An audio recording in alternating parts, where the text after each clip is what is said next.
Sinabihan po kasi ako ng isang teacher na naputol daw po yung tali kahapon ng flagpole. Ako po yung nag-aayos lagi nung tali kapag napuputol yung tali. Tinali na namin yung flag. Tinaas na po namin yung flag kanina.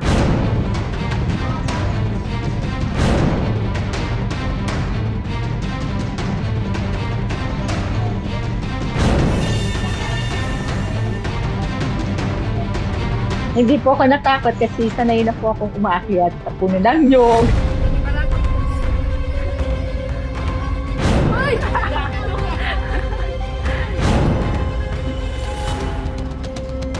Dito po kasi wala pong lalaking personnel. Puro po kami babae. Tapos maliliit po yung mga bata. Kaya hindi po namin nire-risk yung mga bata na sila po yung aakyat. Hindi ko rin kasi alam na na-post na ni ma'am. Nung nalaman ko, nagulat ako. Tapos syempre, masaya na ito yung naging trending. Matapang daw.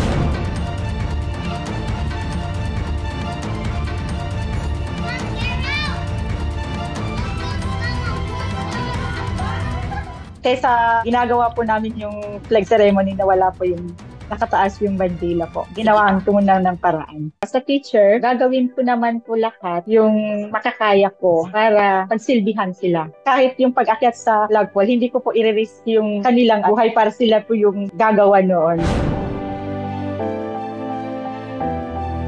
Gagawin naman natin kung kaya naman natin. Pero wag naman po nilang subukan kasi delikado.